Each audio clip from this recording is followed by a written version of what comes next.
Back with another brand new episode of UK Prison Stories, brought to you by Bolts, Bars and a Bit of Bird. I'm your host with the most, Carl Waldred. Bad hair day, bad shave day. I'm not trying to offend anyone with my bad hair. It's going to get cut in a minute. H&P Moorland. Let's just crack straight on, shall we? H&P Moorland, 1993. It opened up as a place for the most dangerous inmates in the north, the most volatile inmates in the north, the most volatile inmates to other people and to theirself. Like every nick in England, it was opened with good intentions, wasn't it? But I'll be very surprised if it still serves the same purpose today.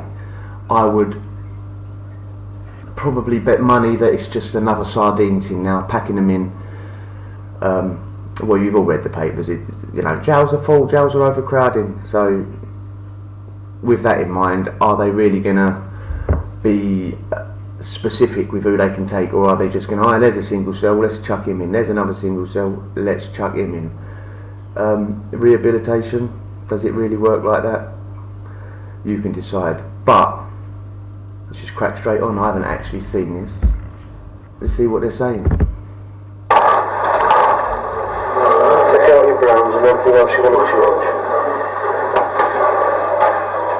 I've been in here 9.5 months. I've seen some go out, come back, go out and come back again. What jail is? Repeat offenders. In out, in out, in out. Without those people, jails would be empty. It's just a way of life to them. They don't know any better. There are some decent lads who have just gotten the same sort of difficulties as I went through, and now they're paying the price for it. It's just like everybody sounds so much more cleverer back in the day, didn't they? I've said this before. Everyone was so much more intellectual and used big words. We have been so dumbed down now. I'm not doing this any service by trying to comment on this because I'm struggling to get my words out. So I am what I'm talking about, ain't I? Yeah, I have been dumbed down. I can't talk, but you listen to these prisoners talk, mate. They all sound like they should work in a library. It's like a big never-ending circle, round and round, out, back into prison, out. I don't want to jump off that circle. It's just normal for where I live. Everyone does it. But I'm going to try, but in fact I am going to today. Because I don't want to be coming to prison for the rest of my life. It's the people out there who love you who get hurt the most. That's right. You're in there. You're not going anywhere. How much money do your visitors do? Just think of one visitor, your mum, or your bird, or your geezer, or whatever. How much money do they do just on petrol, just come and see you? They have to really far away and they have to get an hotel. What about if they haven't got that much money but have to dip into their little savings jar to get out a few pennies so you can have a coffee and a Mars bar when they get there as well? What about train fare? What about Christmases, birthdays if you're a dad? It's always harder for everyone else because there's more of them as well than you. After being away from my family for a couple of weeks, and how stupid I've been, they've kept in contact with me all the time and sent photographs of themselves. I was, writing to them and visiting me, so I can't really complain on the family front. They've really been good. At least he's got a nice family. Most prisoners, they ain't got that. They definitely haven't got. That's the big problem, isn't it? As they're growing up, they're not getting raised properly. They haven't got a big family around them, putting them on the straight and narrow. Ran into a shop with a knife and used it as a sort of place, and said, "Give me the money." I got in a bit of a debt with bank. And like an idiot, rather than going to my family, which I should have done, I went and took it on my own head sort of thing, like an idiot. In Aylesbury, there was a geezer that for a day he was drunk. His pals dared him to run into a bookies with a dildo, basically, and he did it, and he got the dough, and then while he was pissed as a dare because he thought it was funny, then the next day when he got nicked, because he went in there without anything on his face and all that. He just did it as a dare. Yeah, and he showed me the newspaper cuttings. Geezer running there with a sex toy. I don't know what I thought of him. Moorland Prison in South Yorkshire is one of Britain's newest jails. It cost £56 million and was opened in response to suicides among teenage prisoners in traditional jails elsewhere in the north of England. Have you done the meals, or just about to, have you? The prison holds 600 young offenders. Some are violent or disturbed. Many have been criminals since childhood. The Governor, Michael Sheldrick's toughest task is making them stop. How are you going to make a know-it-all stop? Teenage boys, we know-it-alls, don't we? Well, I'm 40 now. But back when you were a teenager, you were know-it-all. No one's going to tell you nothing. No one's going to tell you niche, are they? Yeah, and especially some screw or some figure of authority that you're looking at. You're going, well, you ain't lived my life. How do you know? How are you going to tell me what to do? Yeah, it's very hard to rehabilitate youngsters. It's so much easier to rehabilitate someone my age. It's a team effort at Moorland, clearly. And I think that the most challenging part is to try and get the young people that we have looking at things, questioning their lives, seeing whether they can alter what's been going on that's brought them into prison. It's not our job at Moorland to punish people, and I'm not sure that this is well understood. The courts punish people by taking the liberty away, and we've got to use the time that they're here, it seems to me, as constructively as possible. That would be my... Size of that cell, mate. What? Nowadays, there would be a wall put up between, I'm not joking, a wall would be put up between that cell, and there'd be 4 men in that. There'd be 2 men in one half and 2 men in another. That cell is huge. Put another 5 people in there. My personal philosophy. Okay, thanks. See you. Right. He's free now. Since last summer, there have been 2 disturbances. Staff had to watch while remand prisoners tore their brand new cells apart. Clearly, I was more than disappointed, I think it would be fair to say. But at the end of the day, I work with what I've got. And if people choose to damage things, smash items in the cell, then they've got to live with the consequences of that. You'd think by looking in that cell a minute ago that there's not that much stuff to chuck out of a window, but most of it's like that balsa wood stuff that breaks. You know what I mean? It's, yeah. Once you get going, it's very easy to turn it all into splinters.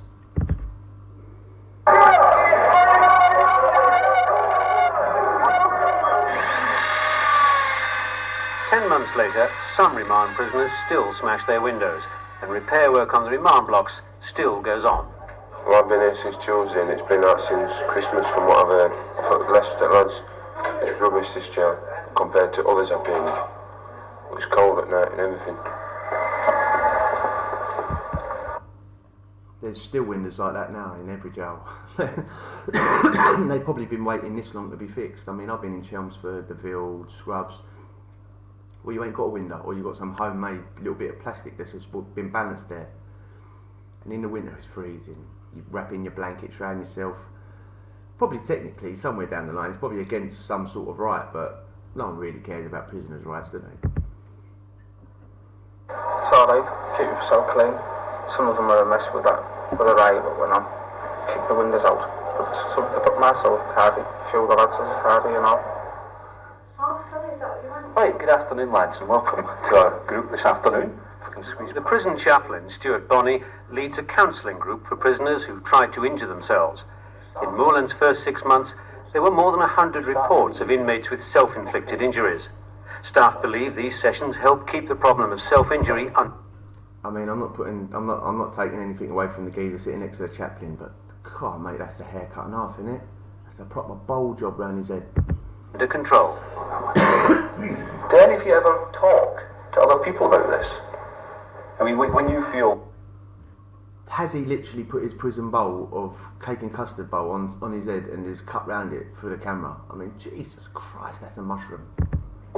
like you do, David, and you do something like cut your wrists, instead of doing that, do you ever think, oh, why don't I talk to somebody? Well, there's times that I haven't talked when I went in the army. I tried hanging myself, and I got the nose up on the bars, all perfect, and I tried putting it around my neck, but I couldn't, because I just thought about my girlfriend and my family, what they'd think. Right. Somebody else done anything like that? Yeah, I've done it. I tried it with you a week. Right. And what were you? This is the sad thing about jail, yeah. All these, you're not doing that just because you've got the hump. Maybe you are. Maybe you've got a screw loose and you're doing it because you don't like Tuesdays or something. Most of it, probably, allegedly, I'm just guessing. Something's happened when you're a kid, yeah, that you can't get over. When you're banged up and you're left to your own thoughts and you just can't stop thinking about it. Most of the boys, women that are doing things like this, I'm just guessing. I have no proof, and I've got right close to the camera and I apologise. Most of the people have had terrible things happen to them when they're kids, if they're doing this stuff to them, this stuff to themselves. What were your feelings before you actually did? What did you try and do? It was just that my head was down there. I was just really upset in that. Right. And what was upsetting you? My granddad's death. Right. Right. You see, I was brought up by my granddad when I was born anyway. Yeah. See, my mum was going to have an abortion with us, but my granddad didn't believe in that. So I was brought up with my granddad anyway. Yeah.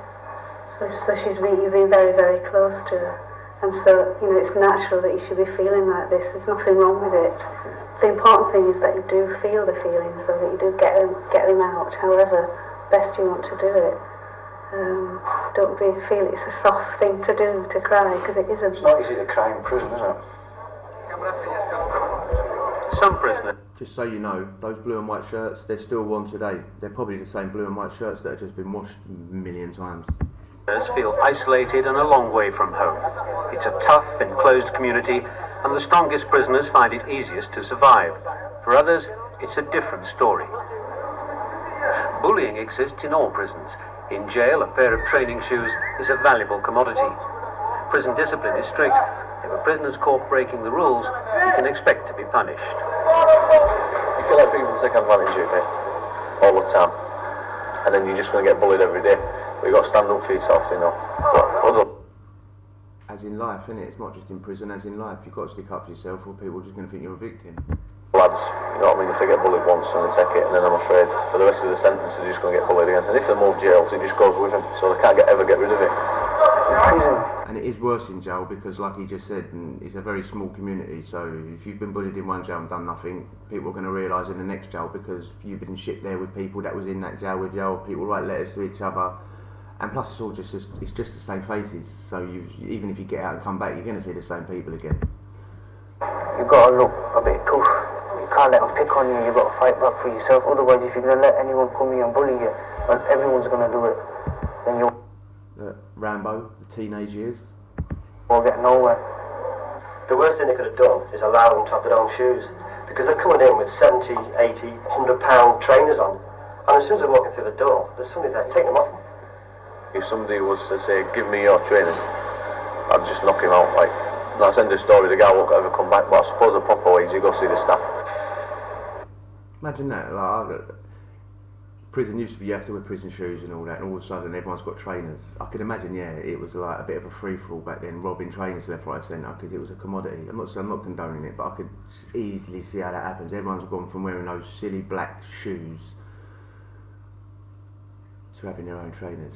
I could imagine the free-for-all, especially when people still ain't got their own trainers, just, yeah. Sir, that's approximately 11:20 hours on the 9th of September 1992 in House Block 3, Cell 224. Officer Gladhill and I carried out a routine cell search. The occupants of the cell were DG 1430 Brereton and CV 3471 Walsh. I found Brereton to be in possession of a pair of black Fear training shoes. These were found to be not noted on his property card. That certainly proves my evidence. Right, well, I'll remand it. An adjudication, a formal disciplinary hearing held by the governor. A pair of training shoes was found in John Brereton's cell. Well, I had the high-tech ones on. I had the Feelway in a plastic bag. And when I was in Leeds Crown Court after I got sentenced, they asked me what I had on, written down on my property card, what I had on and what I was wearing. And when I come back through reception, I never mentioned that I had them in. These were in your hand, were they? In the bag. Yeah, thanks. Morning, your order, sir. You can indeed. Tomatoes to start with, please. John Brereton's taking catering exams, and he wants to work in the food business when he gets out. Okay. So, Inside Moorland, he's still living with the consequences of the crime that put him here. Just an argument, we started fighting, and... Well, if he carries on nicking trainers, he's never going to become a chef. That sort of thing. Just as a quick one, yeah, I totally believe him, by the way. I'm not just saying, I'll stick up for prisoners. That sort of stuff happens all the time. You'd be like, well, why ain't it on your property card then? Like, you come in, everything that you own will be written on a card for that reason. So if they come in and do a cell search, they can go, well, this is all your property. All that stuff over there is stuff you've nicked, but mainly the screws don't care because they know people buy stuff, people leave stuff to people as they're going home and stuff like that. But things like that happen all the time. They go, well, you get a dog screw that go, well, that's not on your pop card and nick you, and you've well, I walked through with that. I had it in my hand and no one's asked. That sort of stuff happens all of the time. Yeah. Let's hear about his terrible crime. Accidentally lashed out. There were so many witnesses. Some said I threw a glass at him. Others said I thrusted a glass into his neck because I had that much to drink. Didn't know what had happened. The following day I was arrested and charged with murder. Do you feel sorry for what you did? Yeah. What effect has it had on your family? Well, they've had to move out of the area where they've lived to go start new somewhere else. I've been a letdown to them, that's the way I see it, but they've coped. It's mainly stupidity. Ruined my life anyway.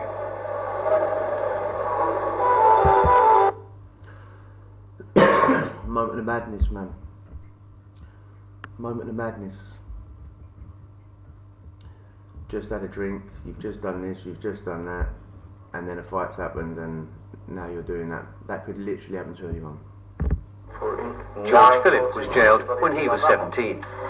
What this task does, George, is pull together everything that you've done on the first 3 tasks, okay? He doesn't know when he might be released. It means there's little chance to plan for the future. You're moving the margins in. That's Michelle. She's got 2 brothers and they're here on England. They asked me if I want to write to my sister. So I said yeah. So we started writing to each other. It makes me feel happy, you know what I mean, when I get letters off them and that. I hope my letters make them feel happy as well. And it was my father's car and this person, they got killed. He just smashed Sorry. the back of my father's car up. The back end of the car that smashed up badly. And I went down to see him. I just started this argument and argument just led on and on.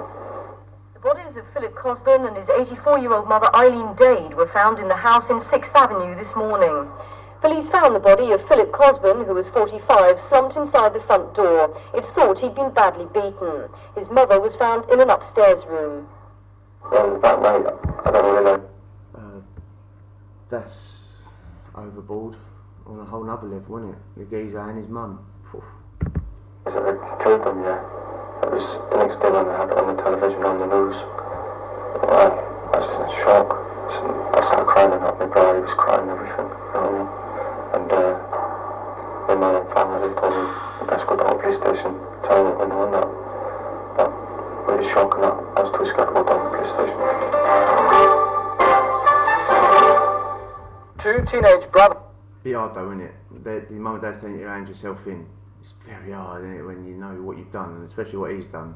Not condoning it either way, but I'm just saying, yeah, go and hand yourself in. What? Really? Never getting out again.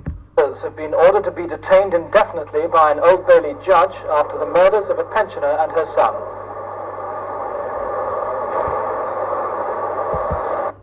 Indefinitely means he's not got a release date. For what he did, he's not been given a release date. Do you agree with that, or do you not? I mean, a geezer and his mum over